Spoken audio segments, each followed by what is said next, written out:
चले अब जल्दी सुनना शुरू करें। देखिए हम बात करेंगे चैप्टर नंबर 13 की, करंट इलेक्ट्रिसिटी है। चैप्टर इसलिए इंपॉर्टेंट है क्योंकि चैप्टर में इक्वेशंस, और हर वो चैप्टर जिसमें इक्वेशंस आ जाएंगे वहां पर एमसीक्यूज बनाना जो है ना वो कंपैरेटिवली आसान काम हो जाता है। न्यूमेरिकल बेस दिए जा सकते हैं, लॉजिकल क्वेश्चन दिए जा सकते हैं, रीजनिंग दी जा सकती है। तो सबसे पहले तो ये बता दें मटेरियल के आप दो कैटेगरीज पढ़ते थे कि मटेरियल जो है वो कंडक्टर भी हो सकता है, मटेरियल जो है वो इंसुलेटर भी हो सकता है। तो अब सिर्फ इतना बता दें कि कौन सी ऐसी चीज है जो कंडक्टर को कंडक्टर बनाएगी और इंसुलेटर को इंसुलेटर बनाएगी। Free free electrons. और फ्री इलेक्ट्रॉन्स क्या होते हैं?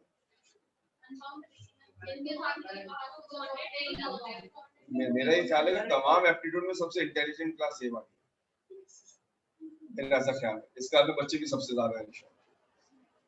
नहीं ऐसा नहीं है, लेकिन इंटेलिजेंट है। नाम क्या है? लाइव। मैं नीचे वाली सारी क्लासों में अनाउंसमेंट करके आऊंगा कि उस बच्ची को जो है बड़ा गुरूर है, वो बोलती है कि सबसे इंटेलिजेंट क्लास ये वाली है। अच्छा ठीक, फर्माबरदार बच्चे हैं, सही है या नहीं है? फर्माबरदार जरूर है। तो भारत बिल्कुल सही जवाब दिया। देखिए कंडक्टर के अंदर क्या होता था, एटम्स है वो क्लोजली पैक्ड होते थे। जब सारे एटम क्लोजली पैक्ड होते थे तो जो इलेक्ट्रॉन था वो अपने न्यूक्लियस की फोर्स को एक्सपीरियंस करता था, उसके साथ साथ उसके इर्द गिर्द जितने न्यूक्लियाई थे वो भी उस पर फोर्स एक्सर्ट करते थे। जब इलेक्ट्रॉन पे हर तरफ से फोर्स लगती थी तो उसका नेट रिजल्ट क्या होता था, इलेक्ट्रॉन फ्री हो जाया करता था। एक ऐसा इलेक्ट्रॉन जो अपने ही ऑर्बिट में घूमता रहे वो बाउंड इलेक्ट्रॉन कहलाता है। और अगर इलेक्ट्रॉन अपने ऑर्बिट से निकल जाए वो क्या बन जाएगा, फ्री इलेक्ट्रॉन बन जाएगा। शायद इलेक्ट्रॉनिक्स में वो बैंड थ्योरी आपके जहन में आ रही हो कि कंडक्शन बैंड होता है और बैलेंस बैंड होता है, वो सारी कहानी याद है? अगर नहीं याद तो जब चैप्टर 16 पढ़ेंगे या रिव्यू करेंगे वहां पर जिक्र भी कर देंगे। तो हमें याद होना चाहिए कि कंडक्टर कंडक्टर क्यों है और इंसुलेटर इंसुलेटर क्यों है। अब अगर एग्जाम में आपके पास एमसीक्यू में ये आ जाए कि insulators do not possess electrons, yes, no, either of these, none of these, what will you pick? अच्छा बहुत सारे बच्चे सवाल ही नहीं। Insulators do not possess electrons, ठीक है। अब इसके ऑप्शन में अगर आपसे कहा जाए yes, no, either of these, दोनों में से कोई भी हो सकता है, none of these, दोनों में से कुछ भी नहीं। नो, क्यों? इलेक्ट्रॉन्स होते हैं। अगर वहां पर लिखा होता फ्री इलेक्ट्रॉन तो फिर आप उसको क्या कहते थे, यस। तो आज की क्लास में हम दो तीन टॉपिक में इस तरह के एमसीक्यूज देखेंगे कि अल्फाज गौर से देखने होंगे, क्योंकि अल्फाजों से सवाल का मतलब ही पूरा क्या हो जाएगा, चेंज हो जाएगा। तो पहली बात तो ये पता होनी चाहिए कि कंडक्टर इंसुलेटर में क्या डिफरेंस हुआ करता है। दूसरी बात, इलेक्ट्रिक करंट क्या है। देखिए करंट का लफ्जी मतलब होता है फ्लो, जैसे वाटर करंट होता है कि वाटर कितना फ्लो करना है। इलेक्ट्रिक करंट का मतलब है फ्लो ऑफ चार्जेस। और नॉर्मली जब आप कंडक्टर की बात करते हैं, मेटालिक कंडक्टर की बात करते हैं, तो वो चार्ज जो है वो फ्री इलेक्ट्रॉन हुआ करता है। और हम ये कहते हैं कि अगर आप एक कंडक्टर कंसीडर करें कुछ इस तरह का, इस कंडक्टर के अंदर large number of free electrons होंगे। ये इलेक्ट्रॉन्स एक ही डायरेक्शन में ट्रेवल कर रहे होते हैं, रैंडमली ट्रेवल कर रहे होते हैं। रैंडमली ये रैंडम डायरेक्शन में ट्रेवल करते हैं। जब ये रैंडम डायरेक्शन में ट्रेवल करते हैं तो इनकी एक वेलोसिटी होती है, जिस वेलोसिटी को हम क्या नाम देते हैं, थर्मल वेलोसिटी, जिसको हम नाम देते हैं किसका, थर्मल वेलोसिटी का। कितनी वैल्यू होती है? बढ़िया। अगर अगर याद नहीं है कोई ऐसा मसला नहीं है, बुक रीडिंग की आदत डालिए, किताब पे जहां पे चैप्टर शुरू है ना वही वैल्यू मौजूद होगी, गालिबन 10 पावर 6 को ऑर्डर होना चाहिए। ठीक, इलेक्ट्रॉन के पास एक वेलोसिटी होती है जो कहलाती है क्या, थर्मल वेलोसिटी, जिसकी वजह से इलेक्ट्रॉन रैंडमली ट्रेवल करते हैं, बिल्कुल उसी तरह जैसे वो ब्राउनियन मोशन होती थी मॉलिक्यूल में। मॉलिक्यूल जाएगा, टकराएगा, रैंडम डायरेक्शन में जाएगा, टकराएगा, फिर एक और रैंडम डायरेक्शन में आ जाएगा।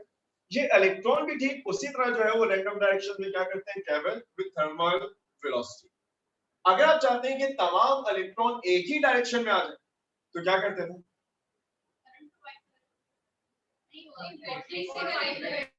नजर लगी, क्या करेंगे, पोटेंशियल डिफरेंस। आप पोटेंशियल डिफरेंस प्रोवाइड करेंगे, क्योंकि इस वोल्ट का मतलब हुआ करता था क्या, जूल्स पर कूलम। क्योंकि पोटेंशियल डिफरेंस का मतलब होता है क्या, एनर्जी पर यूनिट चार्ज।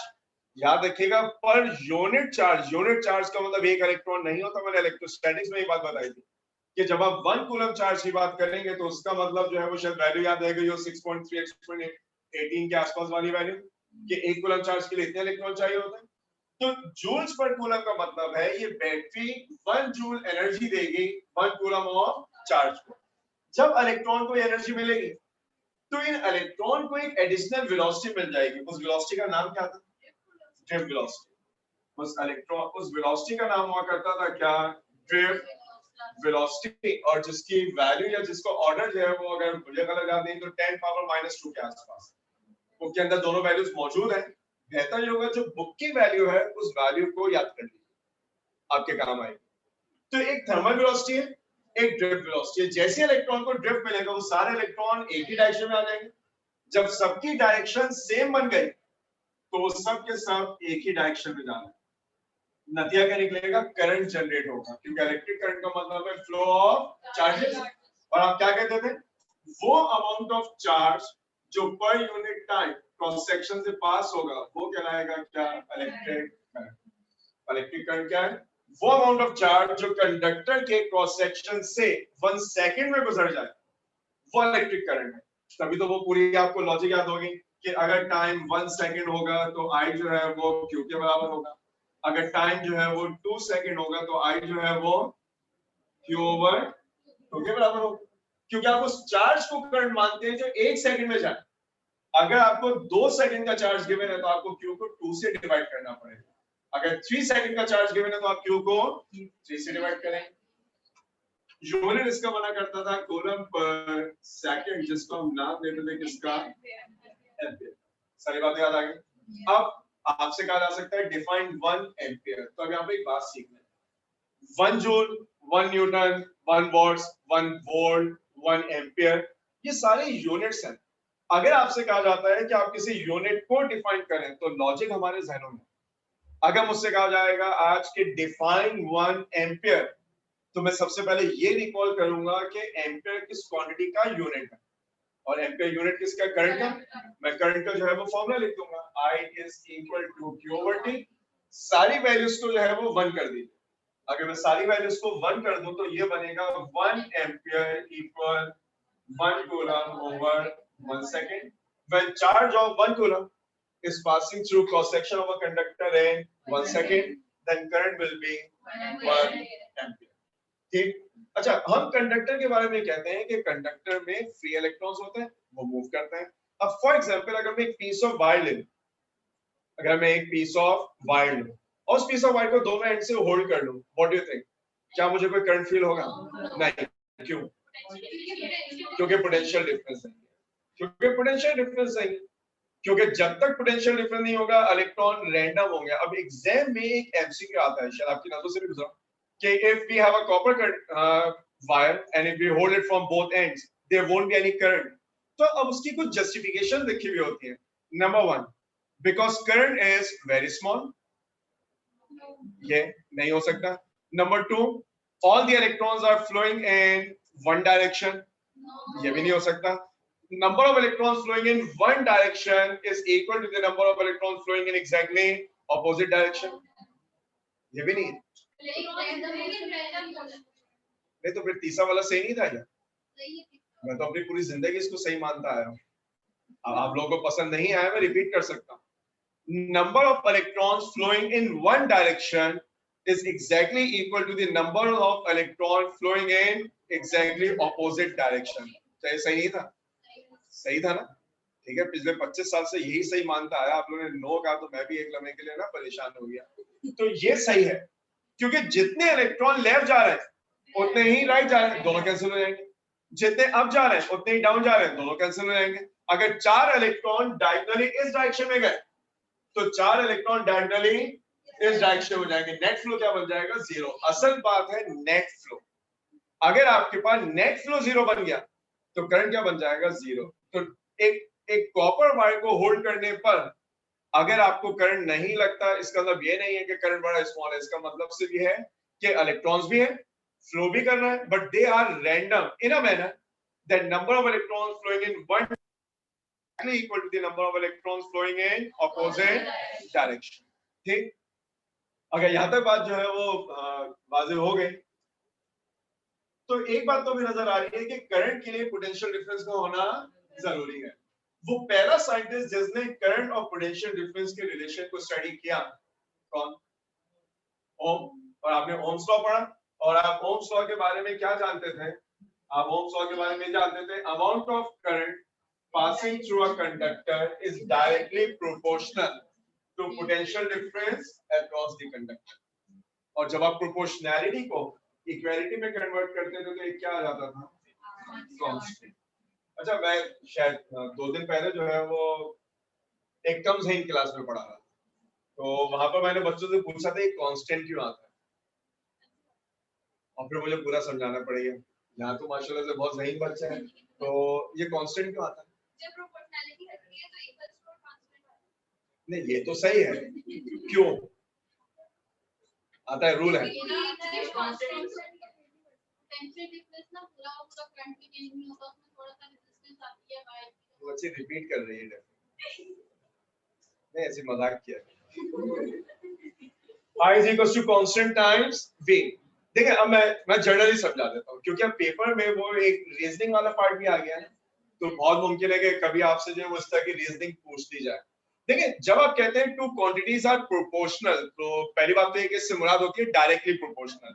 एक को बढ़ाएंगे दूसरा बढ़ेगा, एक को कम करेंगे दूसरा कम होगा विद द सेम रेशियो। अगर मैंने एक को डबल किया दूसरा डबल हो जाएगा, मैं एक को थ्राइस करूंगा दूसरा थ्राइस हो जाएगा, मैं एक को 4 टाइम्स करूंगा दूसरा 4 टाइम्स होगा, मैं एक को 1/5 कर दूं दूसरा भी 1/5 हो जाएगा। यहां तक तो मैं याद है।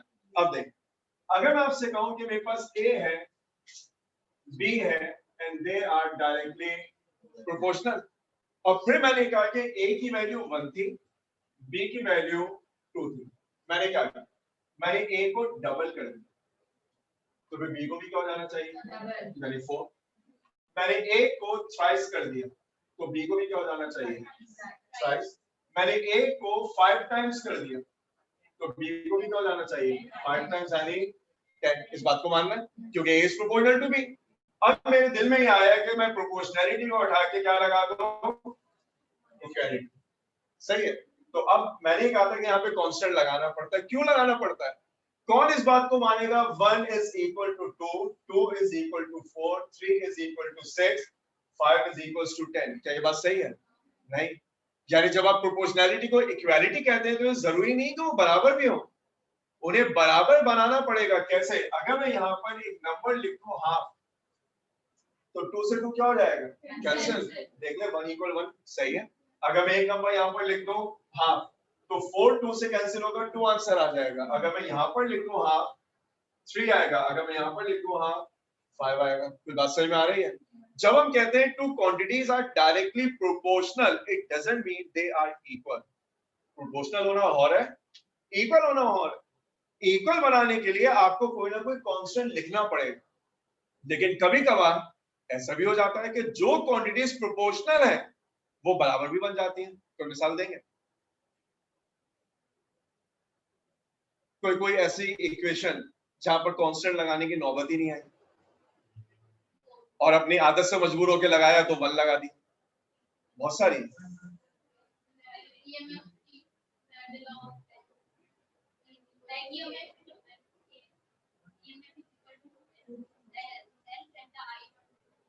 सब मैं आसान कर दूं, ठीक है, ताकि सारे बच्चों को समझ में आ जाए। याद है जिस तरह आप पढ़ते थे F = M, आपने वहां पे कांस्टेंट 1 लगाया, फिर आपने डॉट किया P = mv, वहां पे कांस्टेंट 1 लगाया, क्योंकि जब मास को वेलोसिटी से मल्टीप्लाई करते हैं वो एग्जैक्टली मोमेंटम के बराबर आ जाता है। मुझे किसी कांस्टेंट की नीड ही नहीं थी, तो मैंने वहां पे कांस्टेंट में क्या लगा दिया? 1 लगा दिया। तो जब क्वांटिटीज प्रोपोर्शनल होती है वो इक्वल भी हो सकती हैं इवन विदाउट एनी कांस्टेंट, ठीक है ना। लेकिन अगर वो इक्वल नहीं है तो ये कोई जो है वो अनोखी बात नहीं होगी, नॉर्म है। Most of the time they won't be equal. उन्हें इक्वल बनाने के लिए क्या लगाना पड़ेगा? कांस्टेंट लगाना पड़ेगा। तो हो सकता है कहीं चलकर कोई ऐसा क्वेश्चन हमारे सामने आ जाए कि रीजनिंग में हमें हेल्प करे, कि हमारे अंदर ये सेंस मौजूद हो। अच्छा, ये तो डायरेक्टली प्रोपोर्शनल है। इनवर्सली प्रोपोर्शनल भी एग्जैक्टली यही है, सिर्फ फर्क क्या होगा? एक अगर डबल होगा दूसरा हाफ हो जाएगा, एक अगर थ्राइस होगा तो दूसरा 1/3 हो जाएगा, एक अगर 1/5 होगा तो दूसरा 5 टाइम्स हो जाएगा। क्योंकि आप उसूल सीधा सा है, एक को मल्टीप्लाई करेंगे, दूसरे को डिवाइड करेंगे। तो ओम्स लॉ ने क्या कहा, I is proportional to V, हमने प्रोपोर्शनलिटी हटाई। एक बात का हमें यकीन था कि ये दोनों बराबर नहीं होंगे। ऐसा तो नहीं हो सकता ना, वोल्टेज 1 वोल्ट है तो करंट भी 1 हो, लेकिन ऐसा हो भी सकता है जब रेजिस्टेंस कितनी हो, 1 हो। अगर आप अपना कॉमन सेंस इस्तेमाल करें थोड़ा सा, तो जब रेजिस्टेंस 1 ओम होती है तो भाई आर का फॉर्मूला V ओवर I होता था। देखिए मैं एप्टीट्यूड की तैयारी करा रहा हूँ, किसी को ये लगे सर ये इतना रैंडम क्यों चल रहा है, कभी आप ये पढ़ाते हैं कभी आप ये पढ़ाते हैं, क्योंकि आपने सब पढ़ा। मैंने तो सारी चीजों को अलग अलग तरीकों से लिंक करके दिखाना। जब आप रेजिस्टेंस निकालते थे आप लिखते थे V ओवर I, और अगर रेजिस्टेंस 1 ओम आ गई तो इसका मतलब है जो V की वैल्यू है वही I की वैल्यू है। तो अब करंट अगर 1 है तो वोल्टेज भी 1 है, करंट को 2 करेंगे तो वोल्टेज भी 2 होगा, करंट को 3 करेंगे वोल्टेज भी 3 होगा। दे आर ऑलरेडी इक्वल, मुझे कांस्टेंट की नीड ही नहीं है, तो वो कांस्टेंट क्या हो जाएगा, 1 बन जाएगा। ठीक, तो I equal constant times V। अब यहाँ जो कांस्टेंट है, इस कांस्टेंट को हम डिनोट करते हैं कैपिटल K से, और इस कैपिटल K को हम नाम दिया करते थे किसका, कंडक्टेंस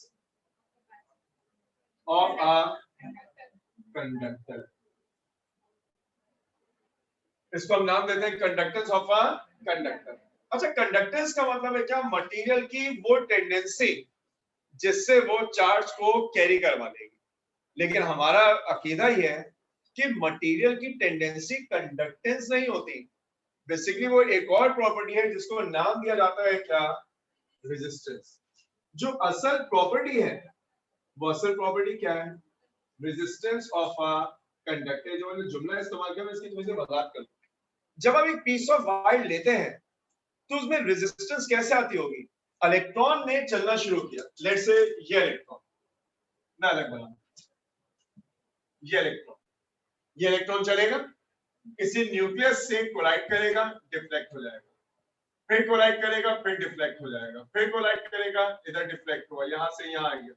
अब ये जो इलेक्ट्रॉन है ये बेचारा टकराता रहेगा, जितनी देर ये एटम से टकराता रहेगा ये कोलिजन इलेक्ट्रॉन के रास्ते में रुकावट कहलाएगा। इस रुकावट का नाम, इस ऑपोजिशन का नाम हमने क्या रखा है, रेजिस्टेंस। तो असल प्रॉपर्टी रेजिस्टेंस है। देखिए कंडक्टर में ऐसा तो नहीं होता ना कि ये कंडक्टर होगा, यहाँ पे एटम्स की एक लेयर, यहाँ पे एटम्स की दूसरी लेयर, और यहाँ से हजरत इलेक्ट्रॉन जो है वो स्ट्रेट चले जाएंगे। ऐसा तो नहीं होता ना। देखिए इलेक्ट्रॉन की जिंदगी जो है ना हम जैसे गरीबों की तरह ही है। आप कराची की रोड पे गाड़ी चलाइए, ठीक है, अब चलाइए, क्या होगा, यहाँ से एक बाइक वाला आएगा, यहाँ से एक बाइक वाला आएगा, उसका दूसरे बाइक वाले का दिल चाहेगा वो दरवाजा खोल के बाइक गाड़ी के अंदर लेके आ जाए, ठीक है ना, ऐसे होता है ना, नहीं होता, होता है। और अगर आप जो है वो बिलावल साहब से कहें कि आप जरा एमेजन रोड पे सफर करें तो फिर क्या होगा, पूरी रोड के ऊपर एक गाड़ियों की लाइन जो है वो जूम करके जो है वो गुजर जाएगी, ऐसी होता है ना। तो इलेक्ट्रॉन हमारी तरह, ठीक है, इलेक्ट्रॉन जो है वो हमारी तरह है, उसके लिए कोई रास्ता नहीं है। अगर ये जो है वो पॉलिटिशियन होता तो बाकी में ये वाली कंडीशन होती, और फिर बात की जाती किसकी, कंडक्टेंस की, फिर बात की जाती आसानी की। आम इंसान के लिए आसानी नहीं होती, आम इंसान के लिए मुश्किलात होती है। कम मुश्किल का मतलब है ज्यादा आसानी है, और ज्यादा मुश्किल का मतलब है, और पॉलिटिशियंस के लिए क्या होता है, सिर्फ आसानी। बड़े दिल जले बैठे हुए हैं इस क्लास में, ये अब मुझे आइडिया होता है। तो बार ज्यादा बात समझ में आ रही है। जो असल प्रॉपर्टी है ना, वो असल प्रॉपर्टी क्या होती है, रेजिस्टेंस। रेजिस्टेंस ज्यादा होने का मतलब कंडक्टेंस कम हो जाएगी, रेजिस्टेंस कम होने का मतलब कंडक्टेंस ज्यादा हो जाएगी। तो अब नजर आ रहा है एक के बढ़ने से दूसरा कम हो रहा है, so what kind of relationship I can establish between them, inverse. तो मैं क्या कह सकता हूं, मैं ये कह सकता हूं कि K is inversely proportional to, अच्छा अब ये बस इसका मैं इंतजार कर रहा था, बहुत अच्छा काम किया आपने। मैं तो ये कहता हूँ कि एक इंसान अगर गलती करता है ना तो वो सवाब कमाता है, क्योंकि वो बाकियों के लिए जो है ना वो इस्लाह का मौका फराहम करता है। अगर किसी ने इसको ये पढ़ा कि is inversely proportional to 1 over r, तो फिजिक्स में, मैथ्स में ये गुनाह कबीरा है जिसकी माफी नहीं है। ठीक है ना, या तो आप कहेंगे के इज, मुझसे पूछा ये गुनाह कबीरा क्या होगा, अभी अभी बराबर वाली क्लास में इस्लामियत पढ़ाऊंगा, वो अटेंड करेगा, फिर उसकी वजाहत करेंगे। कबीरा जो है वो बड़े को कहते हैं, ठीक है। तो k is inversely proportional to r या k is directly proportional to 1/r। अगर आपने r के साथ 1/r लगा ही दिया है तो वो डायरेक्ट कहलाएगा। और मैं जल्दी से वजाहत करता भी चलूं इसकी। बॉयज लॉ का ग्राफ याद है? जब आप बॉयज लॉ का ग्राफ बनाते थे तो कैसा ग्राफ बनाया करते थे? आप लिखते थे यहाँ पर v, यहाँ पर p और एक कर्व बना दिया करते थे। और जब आप इसको लिखते थे 1/p तो ग्राफ जो है वो स्ट्रेट लाइन हो जाया करता था, क्योंकि v और p इनवर्सली प्रोपोर्शनल है। इनवर्सली प्रोपोर्शनल के ग्राफ कर्व बना करते हैं। v और 1/p डायरेक्टली प्रोपोर्शनल है, उनका ग्राफ हमेशा स्ट्रेट बनेगा। तो हमें जो है ना वो ये वाली बात समझ में आनी चाहिए कि k is directly proportional to 1/r और k is inversely proportional to r। जब आपने प्रोपोर्शनैलिटी का इक्वालिटी बनाया तो कांस्टेंट लगाना था। यहाँ पे देखा ही गया कि कांस्टेंट जो है वो 1 से काम चल जाएगा, k equal 1/r। आप यहाँ पर वैल्यू पुट करते थे और अल्टीमेटली आपके फॉर्मूला क्या आ जाता था? v is equal to आया Ohm's law। Amount of current passing through a conductor is directly proportional to potential difference applied across the conductor, provided that physical state of the conductor remains the same। अब ये physical state क्या होती है?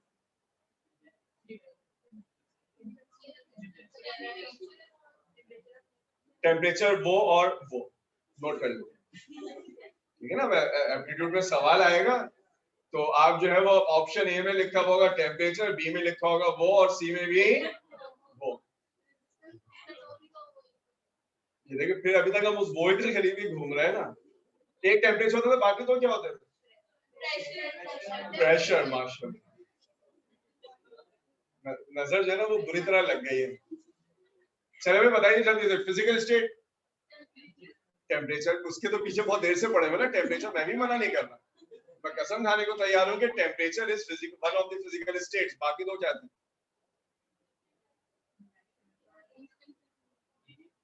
Area, good. अब area तक पहुंच गए, तीसरी तो याद आ जाएगी। Volume, density. एक काम करते हैं, जो जो याद है वो सब बता दो। लेंथ हो गया, वॉल्यूम नहीं, लेंथ नहीं हुआ ना, बस लेंथ ही चाहिए, लेंथ ही चाहिए था। मैंने कहा इससे पहले कि आपको जितनी फिजिक्स आती है वो सारी अभी आपने यहाँ आपने कहा था, तो मैं इस बात पे शर्मिंदा हूं, मैं आपकी आवाज नहीं सुन पा रहा। ठीक, यहाँ पर देखिए। तो अब जब आप कंडक्टर की फिजिकल स्टेट की बात करेंगे तो फिजिकल स्टेट हमारे पास कितनी होती थी? 3, टेम्परेचर, लेंथ, एरिया। तीनों की वजाहत करने वाला हूं, बस एक छोटी सी बात बता दो, अगर कोई नोट करना चाहे तो कर लीजिए। देखिए जब आपने ओम्स लॉ ड्राइव किया तो लुब्बे लुबाब ये था कि इस R को कांस्टेंट होना चाहिए। क्यों? अगर R कांस्टेंट होगा तो K कांस्टेंट होगा। अगर K कांस्टेंट होगा तो इस स्टेप से आप इस स्टेप पे आ पाएंगे। लेकिन अगर आपने लेंथ चेंज की, आपने एरिया चेंज किया, आपने टेम्परेचर चेंज कर दिया, इन शॉर्ट आपने R चेंज कर दिया। R चेंज होने का मतलब K चेंज हो गया। K चेंज होने का मतलब वो कांस्टेंट नहीं रहा। अगर वो कांस्टेंट नहीं रहा तो ओम्स लॉ भी अप्लाई नहीं होगा। यही वजह है कि जब आप ग्राफ बनाते थे तो आप कहते थे V I graph is a straight line, जब तक ये ओम्स लॉ को ओबे कर रहा है। जहां इसने ओम्स लॉ को ओबे करना बंद किया, ये ग्राफ जो है वो क्या बन जाएगा? कर्व बन जाएगा। अब ये कर्व कहीं भी जा सकता है, ये इधर भी जा सकता है, ये इधर भी जा सकता है। अगर ये चीज आप समझने में कामयाब हो गए तो कॉन्सेप्ट आप तक समझे पहुंच गया। आम हालात में क्या होता है, जब कंडक्टर का टेम्परेचर बढ़ाते हैं तो उसकी रेजिस्टेंस बढ़ती है, कम होती है? बढ़ती है, बढ़ती है। जब आप टेम्परेचर बढ़ाते हैं तो रेजिस्टेंस बढ़ती है। ज्यादा रेजिस्टेंस का मतलब है जो आपका कंडक्टर है ना वो वोल्टेज हंग्री हो जाएगा, उसे ज्यादा वोल्टेज चाहिए ताकि वो अपनी रेजिस्टेंस को ओवरकम करे और इलेक्ट्रॉन को जाने दे। उस सूरत में ग्राफ जो है वो वोल्टेज की तरफ जाएगा, ज्यादा वोल्टेज कम करंट। और अगर कुछ ऐसी अनोखी बात हो गई कि टेम्परेचर के बढ़ाने से रेजिस्टेंस कम हो गई, कोई अनोखी बात नहीं है, ऐसा किसके साथ होता है? थर्मिस्टर टेम्परेचर डिपेंडेंट होता है, मुझे इस बात से कोई इख्तिलाफ नहीं। जितने भी रेजिस्टर्स जिनमें ये सेमीकंडक्टर वाला एलिमेंट आ जाता है ना, थर्मिस्टर उन्होंने बिल्कुल सही है वो इशारा किया उसकी तरफ। आम थर्मिस्टर जो होते हैं जब आप उनका टेम्परेचर बढ़ाते हैं तो उनकी रेजिस्टेंस क्या हो जाती है? कम हो जाती है। रेजिस्टेंस कम होने का मतलब है अब आपके रेजिस्टर को वोल्टेज की ज्यादा जरूरत नहीं है, कम वोल्टेज पे ज्यादा करंट होगा, तो अब ये ग्राफ कहां पर बेंड हो जाएगा? नीचे की तरफ। कुछ पल्ले पड़ रहा है? मिलेंगे एप्टीट्यूड में सवाल नहीं पढ़ा, चले मैं दोबारा से कोशिश कर सकता हूँ। ये ग्राफ बना हुआ है ना आपके सामने। अच्छा एक काम करें, पहले तो जो लिखा है ना वो नोट कर लें ताकि मैं इस बोर्ड को इरेज करके फिर इसके ऊपर दोबारा बोल दूं।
आपने जो रिलेशन दिया I is directly proportional to B, लेकिन आप सॉल्व करके लिख रहे हैं B is equal to I R, तो इस रिलेशन के मुताबिक बनना चाहिए I is equal to R।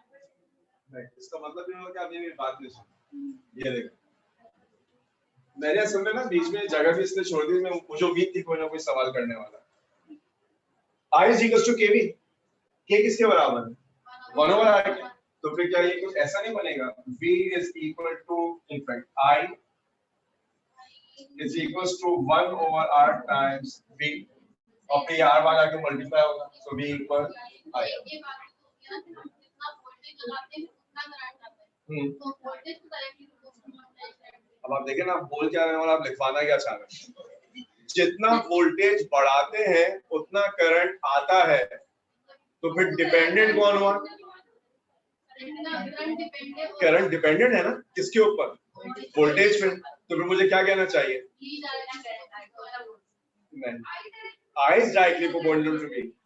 जब मैं ये कहता हूं कि A is proportional to B, तो मैं ये मानता हूं B is independent and A is dependent। मैं B को चेंज करता जाऊंगा और A चेंज होता चला जाएगा। कोई बात समझ में आ रही है? वैसे मैं एक बात ये बता दूं कि ये जो है ना वो कोई शरई मसला नहीं है, तो अगर आप इसको उल्टा भी कर देंगे ना, I is proportional to B की बजाय B is proportional to I, तो बहुत ही कम लोग ऐसे होंगे जो बुरा मान लेंगे, जैसे मैं बुरा मान जाता हूँ। ठीक है, क्यों मान जाता हूँ? क्योंकि V is proportional to I से मुझे ऐसी फीलिंग आती है कि करंट डबल करेंगे तो वोल्टेज डबल हो जाएगा, और मेरी कॉमन सेंस ये कहती है कि करंट को डबल करने के लिए मुझे वोल्टेज डबल करना। लेकिन अगर आप नहीं ना, हम इंडिपेंडेंट वेरिएबल देखते हैं ना कि आप चेंज किसको कर सकते हैं, ठीक है ना, तो वो इंडिपेंडेंट वेरिएबल जो है वो वोल्टेज है। लेकिन जहां तक न्यूमेरिकल का सवाल है, जहां तक एमसीक्यू का सवाल है, मैं कान जो है वो ऐसे पकड़ लूं, मैं कान यहां से लाके पकड़ लूं, जवाब मेरा सेम ही आ रहा है। ठीक, तो कोई ऐसा मसला नहीं है, आपका दिल चाहता है आप इसे V is proportional to I लिखते हैं, मैं बुरा नहीं मानता।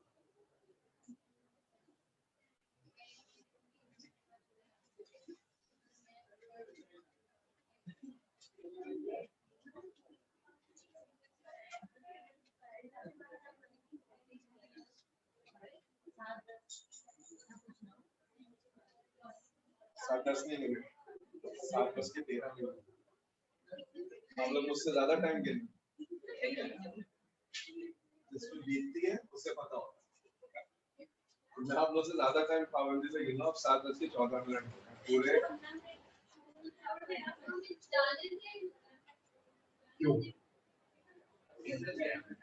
है क्या?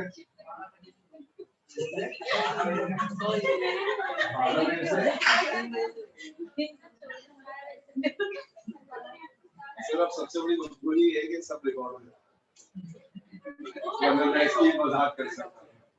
तो एक काम करते पहले जगह खत्म कर लेते, इसको म्यूट कर देंगे, मैं आप सब कुछ छोड़ दूंगा, ठीक है? चलिए मैं यहाँ पर देंगे साल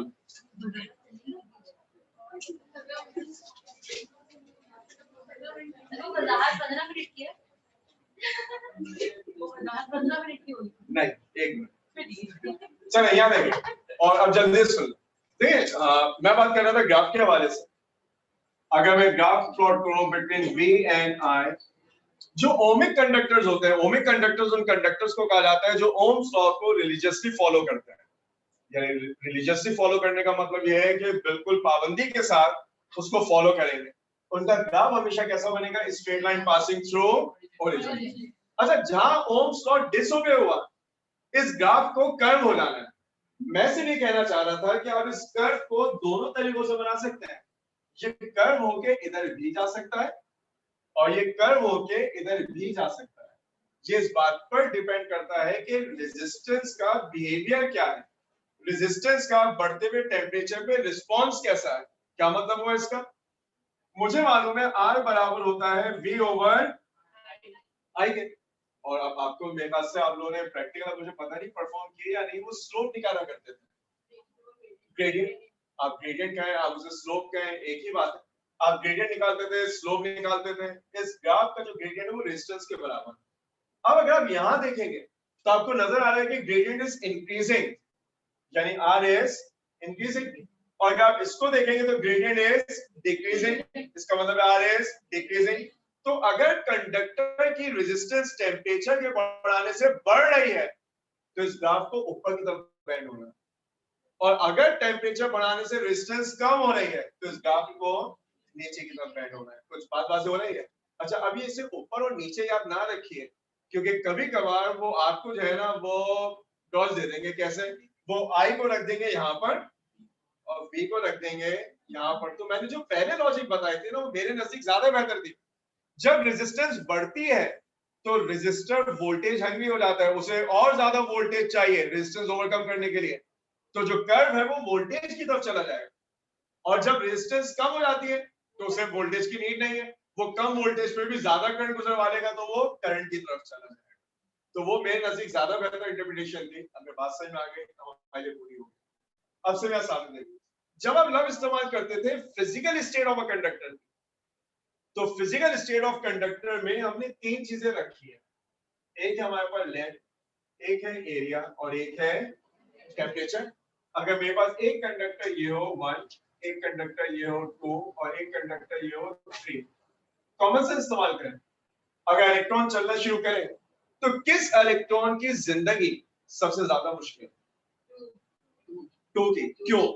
1 के कोलिजन यहाँ खत्म हो जाएंगे, 3 के यहाँ खत्म हो जाएंगे, 2 बेचारा इसके बाद भी कोलाइड करता रहेगा। इसका मतलब ये है कि उसका कोलिजन ज्यादा है तो उसकी रेजिस्टेंस ज्यादा है। तो सीधा सा उसूल है, लेंथ ज्यादा होने का मतलब रेजिस्टेंस ज्यादा है, लेंथ कम होने का मतलब रेजिस्टेंस कम है। तो मैं यहाँ पर लिख सकता हूँ R is directly proportional to length.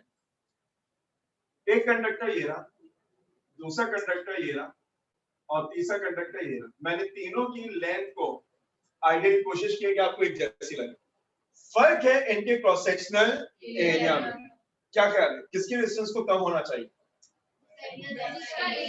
जिसका एरिया ज्यादा है, क्योंकि हमें तो थोड़ी सी रीजनिंग को भी जो है वो टच करना है। तो क्यों ऐसा है? जिसका एरिया ज्यादा है आप क्यों कहते हैं कि उसकी रेजिस्टेंस जो है वो कम हो गई? चले, ये एक इंटरप्रिटेशन हो सकती है। मैं दोनों वालों से समझा देता हूँ, दोनों बातें ध्यान में रखें। नहीं, अगर आप कार ड्राइव करते हैं लेट्स से शारफ फैसल पे, जिसके ऊपर 4 ट्रैक बने हुए, आप जो है वो लेफ्ट मोस्ट पर है जो स्लोएस्ट था, आपको लगा कि आगे जो है वो काफी स्लो है, आपने अपना ट्रैक चेंज कर लिया, आप इधर आ गए, आप इधर आ गए, आपके पास ऑप्शंस होते हैं। ये एक पॉसिबिलिटी है जो ये मोहतरमा फरमा रही थी कि सर ज्यादा स्पेस हो गए। आपके पास मल्टीपल रूट्स हैं टू ट्रैवल। अच्छा, फर्स्ट के लिए मल्टीपल रूट्स भी नहीं है, मैं एक बात तो कह सकता हूं कि एक वक्त में 4 गाड़ियां बैक वक्त गुजर जाएंगी, एक साथ गुजर जाएंगी। इसके बरखिलाफ अगर आप एक ऐसी रोड पे गाड़ी चला रहे हैं जो सिंगल लेन है, सिंगल ट्रैक है, अगर आगे वाली स्टक हो गई, पीछे वाला कुछ भी नहीं कर सकता, ठीक है ना वो ट्रैक चेंज कर सकता है। और अगर स्टक नहीं भी हुई तो एक वक्त में एक गाड़ी गुजरेगी।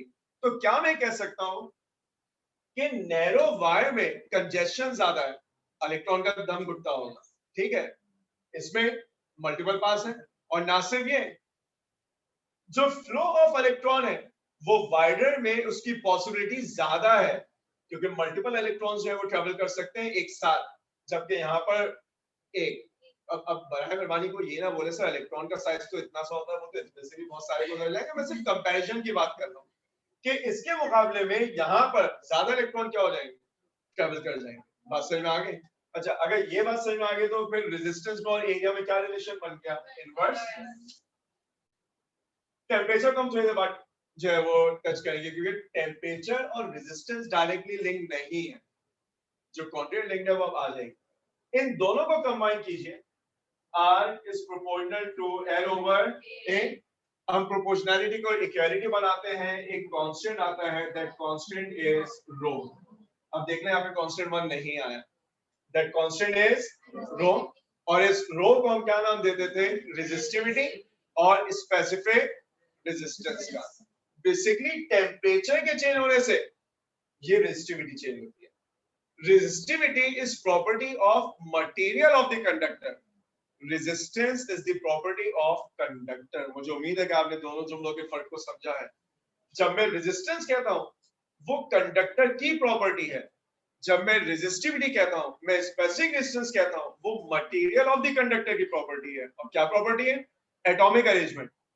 कंडक्टर का जिस मेटल का है उसमें एटम की एक स्पेसिफिक अरेंजमेंट है, उस अरेंजमेंट को चेंज कैसे करेंगे, हीट करके। भाई एटम, सॉलिड के एटम वाइब्रेट करते हैं ना, आप हीट करेंगे उनकी वाइब्रेशन में कोई ना कोई तब्दीली आएगी, जिससे उसकी रेजिस्टेंस क्या हो जाएगी, चेंज। जब आप टेम्परेचर चेंज करते हैं तो दर हकीकत रेजिस्टिविटी चेंज होती है, और रेजिस्टिविटी के चेंज होने से रेजिस्टेंस चेंज हो जाएगा। ठीक, आपको ये बात समझ में आनी चाहिए। तो R is equal to rho L over A।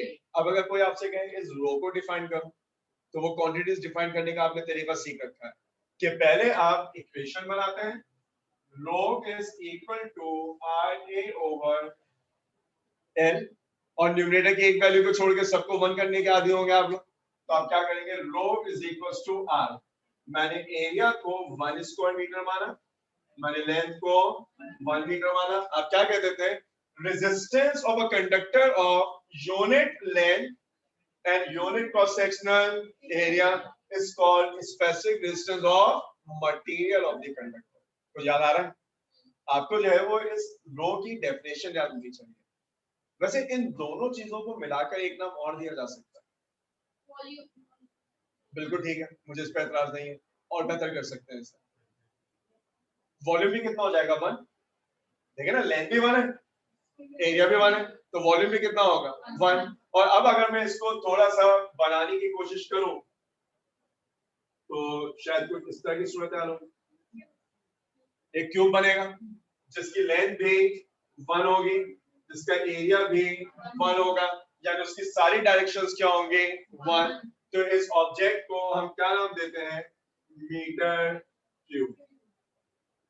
याद आया, ये है मीटर क्यूब। अगर स्पेसिफिक रेजिस्टेंस की एक कोई डेफिनेशन पूछ दी जाए तो आप क्या कह सकते हैं, resistance of a metre cube is called specific resistance of the material of the cube।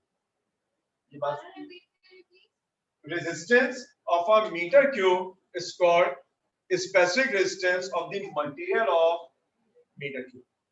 क्योंकि जिस कंडक्टर की आप बात कर रहे हैं, जिसकी लेंथ भी 1 हो, जिसका एरिया भी 1 हो, उसकी शक्ल जो है वो कुछ इस तरह की होनी चाहिए, मीटर क्यूब जैसी। बात समझ में आ रही है ये वाली?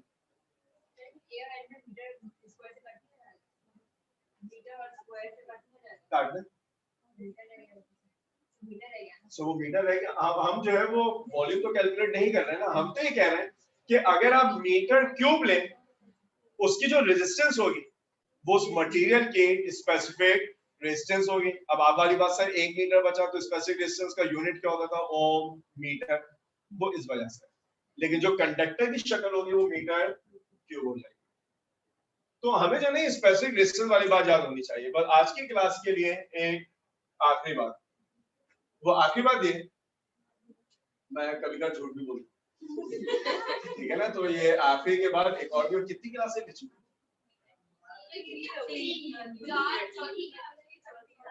ये चौथी है, ठीक, सही है।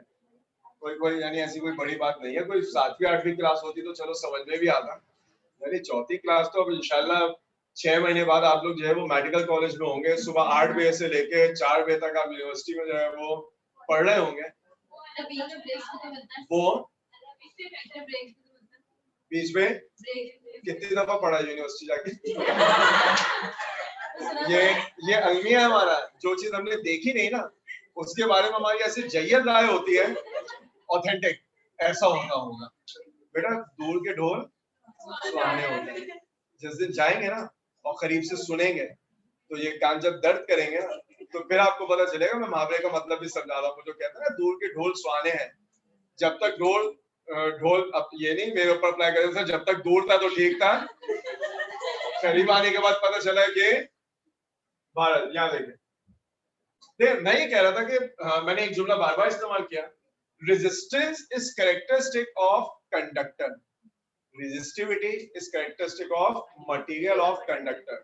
आज अगर मेरे पास 3 कंडक्टर्स हो, let's say conductor 1, conductor 2 and conductor 3, हमें नजर आ रहा है तीनों की लेंथ में और एरिया में कोई ना कोई फर्क है।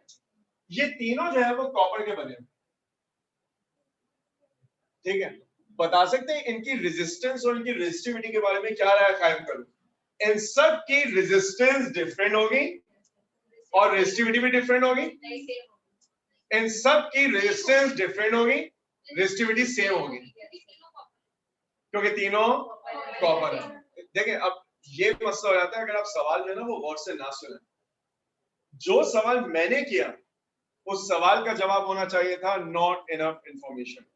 देखिए क्यों, मैंने सिर्फ ये कहा there are 3 conductors of different length and area, all are made up of copper. आपने कहा sir their resistance will be different but their resistivity will be the same because all are made up of copper. इस पूरे सवाल में मैंने कहा कि all are at same temperature, ठीक है ना। यही तो एप्टीट्यूड डेवलप करना है, यानी बजाय इसके कि हर वक्त दिमाग ये चले बस 3 मिनट रह गए छुट्टी हो जाएगी, आप ये सोचेंगे इन 3 मिनट में हम क्या सीख सकते हैं, ठीक है ना। एटीट्यूड जो होता है ना वो बड़ा जरूरी है। मैं इन चीजों पे वक्त जाया नहीं करूंगा। जैसे पाकिस्तान क्रिकेट टीम है, जो मैच उन्हें हारना होता है ना वो पहली बॉल से हमें पता होता है ये हारेंगे।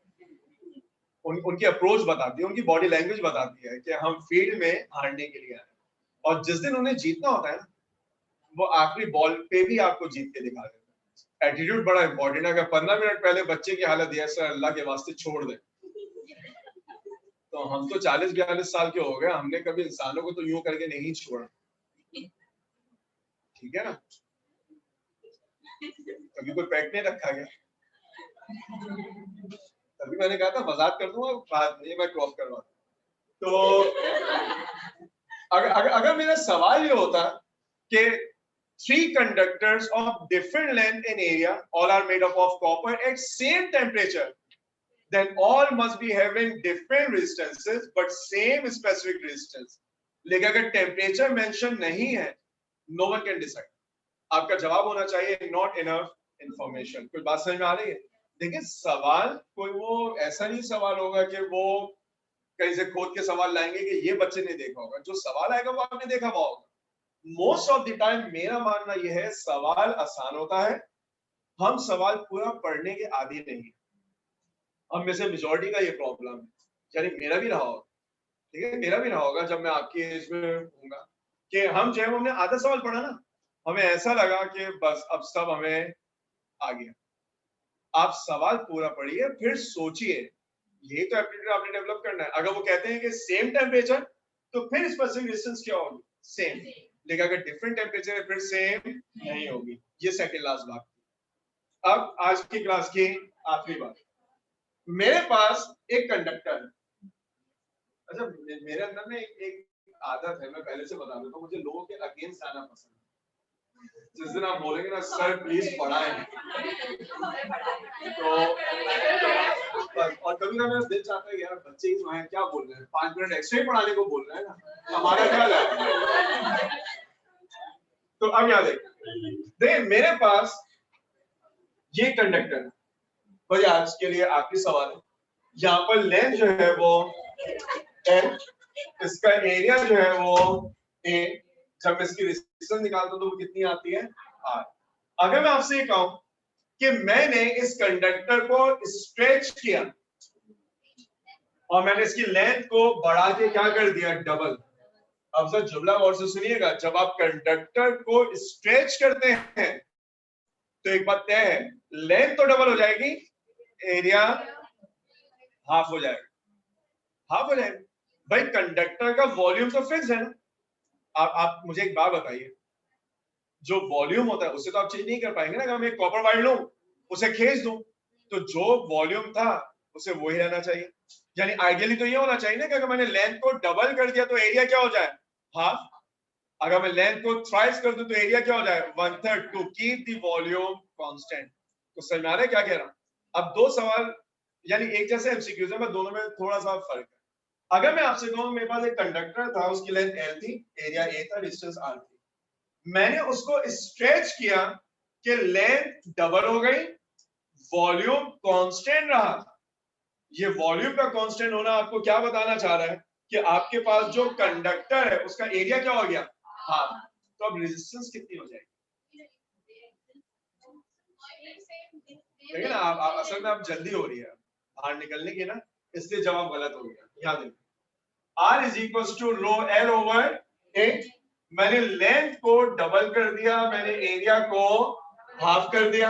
अब आपको वो जुमला याद आएगा, डिनोमिनेटर का डिनोमिनेटर न्यूमरेटर होता है। तो क्या आंसर आएगा, 4 टाइम्स। आप नहीं बताया 4 टाइम्स, यानी पहले आपने जो है वो ऐसे आंसर बता दिया था। सवाल समझ में आ रहा है? अगर मेरे पास एक कंडक्टर है जिसकी लेंथ L है और एरिया A है, अगर मैं उसे स्ट्रेच करूं कि उसका वॉल्यूम कांस्टेंट है, तो इस बात का मतलब ये कि एरिया मैंने आधा कर दिया। तो अब आपके पास जो रेजिस्टेंस है वो कितनी हो जाएगी, 4 टाइम्स हो जाएगी। इसी सवाल की दूसरी शक्ल, a conductor of length L is changed in a manner is length become 2L। अब मैंने सवाल जो है वो ऐसे ही रैंडमली बना दिया। सवाल का मतलब क्या है, भाई मैं आपसे कहूं मेरे पास 1 मीटर वायर है और मैं आपसे कहूं मुझे 2 मीटर चाहिए, तो क्या जरूरी है वायर को खींच के 2 मीटर बनाई? क्या करें? अब आप क्या करें, आपके पास एक स्पूल ऑफ वायर होगा, आपने उससे 1 मीटर लिया था, अब 2 मीटर ले लीजिए। अब अगर मैं लेंथ ऐसे चेंज करूं तो क्या एरिया पे कोई फर्क पड़ेगा? अब फर्क नहीं पड़ेगा। तो सवाल के अल्फाज गौर से पढ़ना। अगर वायर को स्ट्रेच किया गया कि एरिया वॉल्यूम कांस्टेंट है, तो एरिया डेफिनेटली क्या हो गया, हाफ। रेजिस्टेंस 4 टाइम्स हो जाएगी। लेकिन अगर सवाल ऐसा हो कि कंडक्टर की लेंथ 2 मीटर थी, हमने उसको 4 मीटर कर दिया, तो रेजिस्टेंस अब सिर्फ डबल होगी, क्योंकि पूरे सवाल में हमें कहीं से ये तासुर नहीं मिल रहा कि एरिया भी चेंज हो रहा है। कुछ पल्ले पड़ रहा है क्या कह रहा हूं? अब अगर कुछ नोट करना चाहते हैं तो आप नोट कर सकते हैं।